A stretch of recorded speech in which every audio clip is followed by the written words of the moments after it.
హరి ఓం. Hit TV ప్రేక్షకులకు శుభాభివందనములు.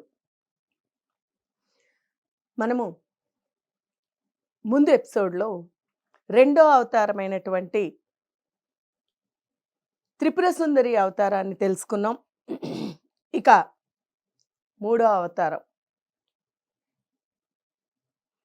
అవతారమైనటువంటి గాయత్రి, చంద్రవంక, చంద్రఘంట అని కూడా అంటారు.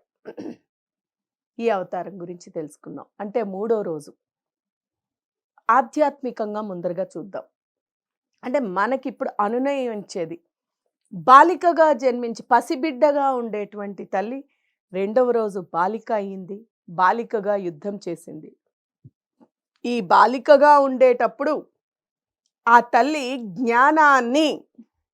జ్ఞానవంతురాలుగా, అంటే ఆ చుట్టుపక్కల ఉండేటువంటి వేద విద్యని, బ్రహ్మ విద్యని తెలుసుకుంది. అంటే మానవుడు, అంటే ప్రజలు ఎవరైనప్పటికీ కూడా పుట్టిన తర్వాత పసిపిల్లలుగా అవ్వంగానే ముందు మనం ఎలాగైతే లౌకికంగా చూసినప్పటికీ కూడా పిల్లలు కొంచెం చిన్నపిల్లలు అవ్వంగానే తక్షణమే వారికి విద్యాపరులుగా చెయ్యాలనేటువంటి ఉద్దేశంలో స్కూళ్ళకి ఎలాగైతే పంపిస్తున్నామో, అంటే ఆ విషయాన్నే మనకి అమ్మవారు ఈ రకంగా చెప్తోంది. కాకపోతే విద్యా దదాతి వినయం, విద్య వల్ల వినయం రావాలి, జ్ఞానం రావాలి. కానీ మనం ఇప్పుడు ఈ రోజులలోని ముఖ్యంగా ఈ యొక్క విద్య పొట్టకూటి కోసం నేర్చుకునేటువంటి ఈ యొక్క విద్యల వల్ల జ్ఞానాన్ని సంపాదించకపోగా,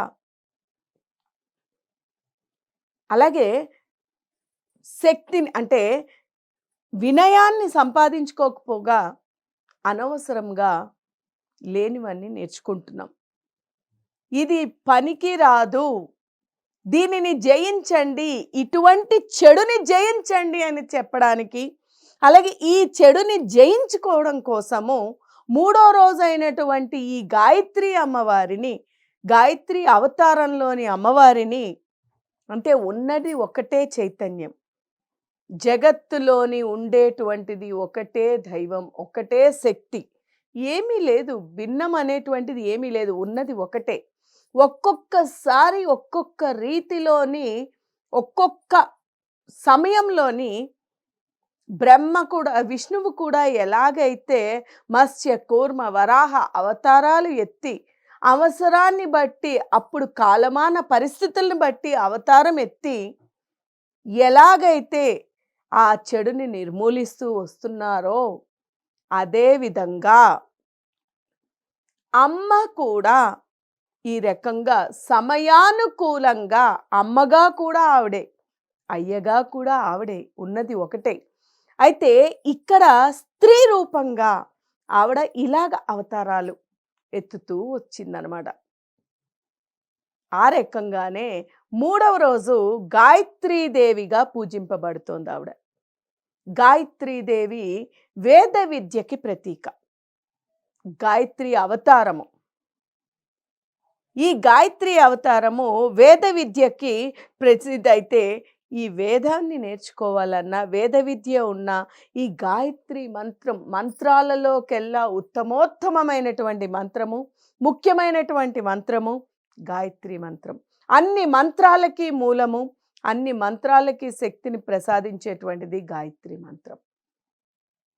అందుకనే బ్రాహ్మణులు, ముఖ్యంగా బ్రాహ్మణులు త్రిసంధ్యలలోని ఉపనయనం అనేటువంటిది కార్యక్రమం ద్వారా, గురువు ద్వారా, తండ్రి ద్వారా వారు ఈ గాయత్రి మంత్రాన్ని, ఉపదేశాన్ని పొంది, ఈ పొందినటువంటి ఈ గాయత్రి మంత్రాన్ని స్మరిస్తూ ఉండడం వల్ల వాళ్ళలోని జ్ఞానము, శక్తి, వాక్శుద్ధి, శక్తి పెరుగుతూ వస్తుంది.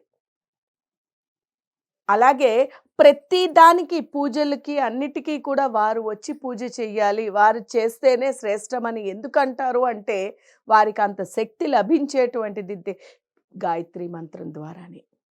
అంటే వేద విద్యకి మూలమైనటువంటిది, వేద స్వరూపమైనటువంటిది గాయత్రి. ఈ గాయత్రిని, ఈ యొక్క మూలశక్తిని జపించి గాయత్రీ మాతని పూజ చేసినట్టయితే అన్నీ కూడా లభిస్తాయి. ఇక్కడ గాయత్రీ మాత పంచముఖాలతో దర్శనమిస్తుంది. అంటే 5 ముఖాలు. పంచముఖాలు అంటే 5 ముఖాలు. ఆ ముఖాలు ఏమిటి అంటే, ఒకటి విద్రుమ, ముక్త, విద్రుమ, హేమ, నీల, ధవళ వర్ణాలు. అంటే ఒక్కొక్క ముఖము ఒక్కొక్క వర్ణంలోని ఉందన్నమాట. ఏమిటా వర్ణాలు అంటే ముక్త, విద్రుమ, హేమ, నీల, ధవళ వర్ణాలతోని ఉండి, ఆవిడ ముఖంతోని ఈ యొక్క 5 చేతులు, 5 ముఖాలు ఉన్నాయి అంటే ఆ యొక్క హస్తాలు అలాగే ఉంటాయి కాబట్టి ఆవిడ శంఖం, చక్రం, గద, అంకుశం, శంఖం, చక్రం, గద, అంకుశం. మనందరికీ తెలుసు. శంఖనాదం చేస్తూ ఉంటారు. ముఖ్యమైనటువంటి కార్యక్రమాల్లోని శ్రేష్టమంగా ఉండాలని, అలాగే శుభాలు కలగాలని శంఖాన్ని ఊదుతూ ఉంటారు. అంటే శంఖము అంత పవిత్రమైనటువంటిది. ఆ శంఖానాదము చేస్తే సాక్షాత్ పరమశివుడు అక్కడ ప్రత్యక్షమైతాడు. శంఖానాదానికి ఆనందిస్తాడు దైవం అని తెలియపరుస్తారు. అటువంటి శంఖాన్ని, చక్రం, విష్ణువు యొక్క ఆయుధంగా చక్రం, చక్రాన్ని తిప్పుతూ, శంఖం, చక్రం, గద, హనుమంతుడు. అంటే హనుమాన్ భక్తులందరికీ తెలుసు. హనుమంతుడు ఎప్పుడు గద పట్టుకుని ఉంటాడు. అంటే చెడుని అంతం చేయడానికి ఎప్పుడూ కూడా హనుమంతుడిని పూజ చేసినందువల్ల ధైర్యము అది ఎలాగైతే పెరుగుతుందో, గాయత్రీ మాతని పూజ చేసినందువల్ల, గాయత్రీ మాత ఉపాసన చేసి, గాయత్రి ముఖ్యంగా ఈ 9 రోజులలో వచ్చేటువంటి గాయత్రి అవతారం రోజున ఆ గాయత్రీ మాతని కనుక పూజ చేసినట్టయితే, ఆ గాయత్రీ మాత యొక్క అనుగ్రహాన్ని పొందినట్టయితే, ఒక్కొక్క దేవతని మనము చేసుకుంటూ సంపాదించినటువంటి శక్తి మొత్తము ఈ 9 రోజులలో వచ్చేటువంటి, ఈ నవరాత్రులలోని వచ్చేటువంటి గాయత్రి అవతారం రోజున కనుక మనం చేసినట్టయితే అంతా అనుగ్రహం పొంది వాక్శుద్ధి, మంత్రసిద్ధి అన్నీ కూడా ప్రసాదిస్తుంది. వాక్శుద్ధి ఎప్పుడైతే వచ్చిందో, జ్ఞానం ఎప్పుడైతే పెరిగిందో, ఇక ఎవరికీ కూడా, అంటే ప్రజలకి, మానవులకి ఎవరికీ కూడా ఎటువంటి అపజయం ఉండదనమాట. వాక్కే అన్నిటికీ మూలం కాబట్టి ఎప్పుడైతే ఈ యొక్క గాయత్రీ మంత్రం ద్వారా, గాయత్రి ఉపాసన వల్ల ఈ 9 రోజులలోని మనం వచ్చేటువంటి ఈ గాయత్రీ దేవిని పూజించినట్టయితే ఖచ్చితంగా విద్యని సంపాదించుకొని, వాక్శుద్ధిని సంపాదించి, ఆ జగన్మాత యొక్క, గాయత్రీమాత యొక్క అనుగ్రహంతోని సద్బుద్ధి, అదే విధముగా జ్ఞానము అన్నీ కూడా లభ్యమవుతాయి. ఈ మాతకి ఈ అవతారంలోని కొబ్బరన్నము, పాయసం నివేదనగా పెట్టి అమ్మవారికి, కొబ్బరి శ్రేష్టమైనటువంటిది. మనం ఏ కార్యం చేసినప్పటికీ కూడా కొబ్బరికాయ కొడతాం. ఎందుకంటే పూర్ణ ఫలం అంటూ ఉంటాం.